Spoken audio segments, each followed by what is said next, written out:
मुहम्मदुन सय्यिदुल कौनैनि वत्थक़लैनि वल फ़रीक़ैनि मिन अरबिन व मिन अजमी। नहमदुहु व नुसल्ली व नुसल्लिमु अला रसूलिहिन नबिय्यिल करीम। अम्मा बअदु फ़अऊज़ु बिल्लाहि मिनश शैतानिर रजीम। बिस्मिल्लाहिर रहमानिर रहीम। डियर स्टूडेंट्स, अस्सलामु अलैकुम व रहमतुल्लाहि ताला व बरकातुहू। पिछली वीडियो में हमने न्यूक्लियर केमिस्ट्री स्टार्ट की थी और एटॉमिक न्यूक्लियस और न्यूक्लाइड के बारे में पढ़ा था। तो आज हम नेक्स्ट टॉपिक जो है न्यूक्लियर केमिस्ट्री का वो पढ़ने जा रहे हैं, वो है न्यूक्लियर स्टेबिलिटी। न्यूक्लियर स्टेबिलिटी का मतलब क्या है? नॉर्मली जहन में ये क्वेश्चन आता है कि अगर हम एटम के न्यूक्लियस को देखें तो न्यूक्लियस के अंदर बहुत सारे प्रोटॉन यानी पॉजिटिव चार्जेस जो है वो इकट्ठे होते हैं और जनरल रूल ये है कि अब same charges repel each other, यानी प्रोटॉन जो है जिन पे पॉजिटिव चार्ज है और न्यूट्रॉन चूँकि न्यूट्रल है तो न्यूक्लियस के अंदर ये प्रोटॉन एक दूसरे को रिपेल करते हैं। तो इसकी वजह से न्यूक्लियस अनस्टेबल क्यों नहीं होता? क्या न्यूक्लियस अनस्टेबल होता है या ये प्रोटॉन जो है एक दूसरे को रिपेल नहीं करते? तो इस क्वेश्चन का आंसर जो है वो हम इस वीडियो में इंशाल्लाह डिस्कस करेंगे। न्यूक्लियस क्यों स्टेबल होता है या प्रोटॉन जो है वो न्यूक्लियस के अंदर किस तरह टाइम गुजारते हैं? तो इसके लिए दो फोर्सेस जो है वो न्यूक्लियस के अंदर मुरक्कार होते हैं। एक को हम कहते हैं लॉन्ग रेंज फोर्सेस और दूसरे को हम कहते हैं शॉर्ट रेंज फोर्सेस। जो लॉन्ग रेंज फोर्सेस होते हैं इनको इलेक्ट्रोस्टैटिक फोर्सेस भी कहा जाता है और ये प्रोटॉन और प्रोटॉन के दरमियान होते हैं। यानी न्यूक्लियस के अंदर जो दो प्रोटॉन हम कंसिडर करें तो ये एक दूसरे को इलेक्ट्रोस्टैटिक फोर्स की वजह से रिपेल करते हैं, तो इनको हम लॉन्ग रेंज फोर्सेस कहते हैं।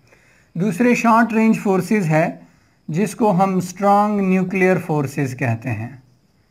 स्ट्रॉन्ग न्यूक्लियर फोर्सेस, ये जो फोर्सेस होते हैं ये शॉर्ट रेंज फोर्सेस होते हैं, बहुत कम डिस्टेंस पे काम करते हैं और ये प्रोटॉन प्रोटॉन या प्रोटॉन न्यूट्रॉन या न्यूट्रॉन न्यूट्रॉन के दरमियान ऑपरेट होते हैं। तो जनरली ये ऑब्ज़र्व किया गया है कि जो स्ट्रॉन्ग न्यूक्लियर फोर्सेस है, strong nuclear forces they are dominant over weak electrostatic forces. ये इलेक्ट्रोस्टैटिक फोर्स के ऊपर जो है डोमिनेंट होते हैं, ये थोड़े स्ट्रॉन्ग होते हैं और इसी वजह से प्रोटॉन जो है वो न्यूक्लियस के अंदर टाइम गुजारते हैं। किस तरह? ये इलेक्ट्रोस्टैटिक फोर्स जो होगा ये तब इफ़ेक्टिव होगा जब ये प्रोटॉन एक दूसरे के साथ बहुत करीब होते हैं। यानी अगर न्यूक्लियस में सिर्फ प्रोटॉन मौजूद होते तो फिर ये फोर्स स्ट्रांग होते और न्यूक्लियस अनस्टेबल होता और प्रोटॉन एक दूसरे को रिपेल करते हैं। चूँकि प्रोटॉन के दरमियान न्यूट्रॉन मौजूद होते हैं और न्यूट्रॉन की वजह से दो प्रोटॉन में डिस्टेंस होता है तो ये थोड़े लॉन्ग रेंज में फोर्सेस जो है ऑपरेट होते हैं। इस वजह से ये वीक बन जाते हैं और जो प्रोटॉन प्रोटॉन या न्यूट्रॉन प्रोटॉन के दरमियान फोर्सेस जो शॉर्ट रेंज बहुत करीब से होते हैं वो इनके मुकाबले में स्ट्रांग होते हैं। तो इस वजह से प्रोटॉन जो है वो न्यूक्लियस के अंदर रिजाइड करते हैं और न्यूक्लियस जो है एटम का स्टेबल होता है, अनस्टेबल नहीं होता।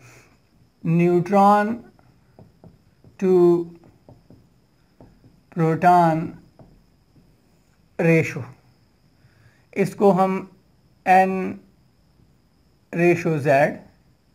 या n/z या n/p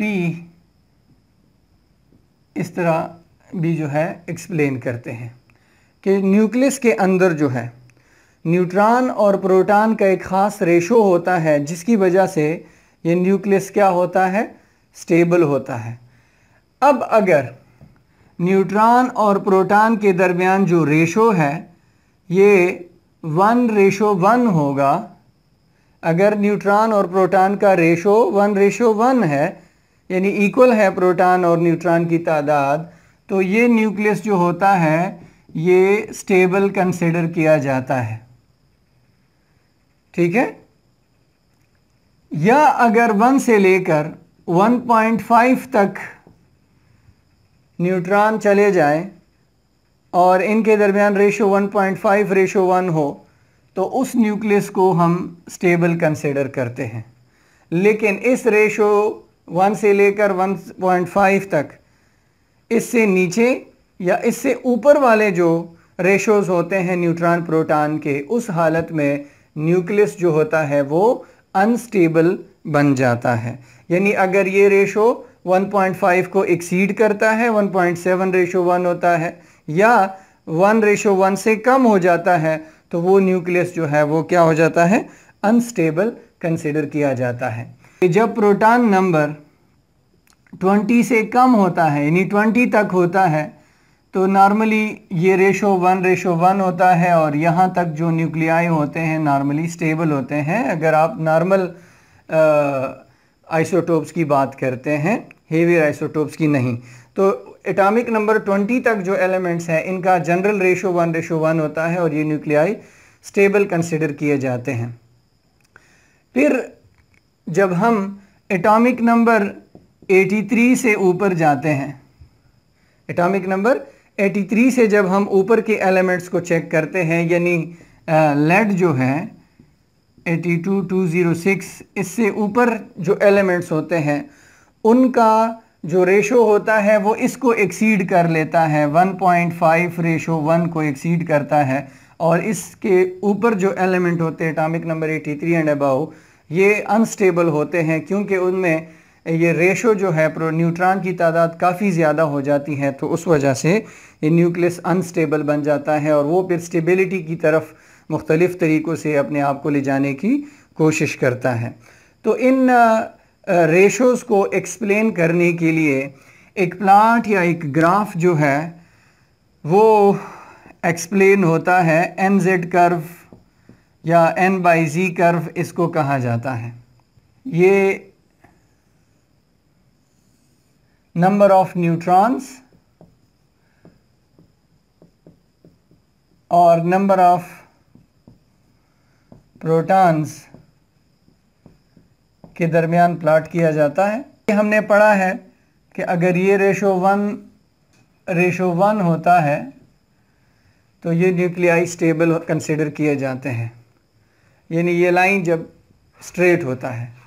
तो हमने पढ़ा कि तकरीबन एटॉमिक नंबर 20 तक सारे न्यूक्लियाई इसको फॉलो करते हैं और उसके बियॉन्ड जो है फिर इस तरह का प्लॉट हमें मिल जाता है, यानी इस लाइन से न्यूक्लियाई जो है वो बेंट कर जाते हैं। फॉर एग्ज़ाम्पल यहाँ ज़रकोनियम 4090 मौजूद होता है, या अगर हम ऊपर इधर बात करते हैं तो लेड जो है 82,206 जो है वो मौजूद होता है। अब इस रीजन को, ये जो रीजन है इसको स्टेबिलिटी बेल्ट कहा जाता है या बैंड ऑफ स्टेबिलिटी इसको कहते हैं, इस रीजन को। अब इस रीजन में ये जो पोर्शन है ये वाला, इसमें जो न्यूट्रॉन टू प्रोटॉन रेशो होता है वो 1:1 से लेकर 1.5:1 तक होता है। तो ये न्यूक्लियाई तकरीबन स्टेबल कंसिडर किए जाते हैं। अब अगर किसी न्यूक्लियस का जो ग्राफ या प्लॉट है वो इससे ऊपर आ जाए या इससे नीचे आ जाए तो ऐसे न्यूक्लियाई को हम अनस्टेबल न्यूक्लियाई कंसिडर करते हैं।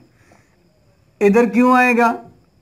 जब किसी न्यूक्लियस में बहुत सारे न्यूट्रॉन्स होंगे, प्रोटॉन की तादाद कम हो और न्यूट्रॉन बहुत ज़्यादा हो तो उसका ग्राफ इस रीजन में आएगा। और यहाँ पे क्यों आएगा? अगर किसी न्यूक्लियस के अंदर प्रोटॉन काफ़ी ज़्यादा है और न्यूट्रॉन की तादाद जो है वो कम है तो इसका ग्राफ इस रीजन में आएगा, यानी इस लाइन से नीचे आएगा। और ये दोनों अनस्टेबल जो है कंसिडर किए जाते हैं। यानी अगर न्यूक्लियस के अंदर प्रोटॉन की तादाद ज़्यादा हो जाए तो भी अनस्टेबिलिटी आती है, और अगर न्यूट्रॉन की तादाद जो है वो बहुत ज़्यादा हो जाए तो फिर भी न्यूक्लियस अनस्टेबल बन जाता है।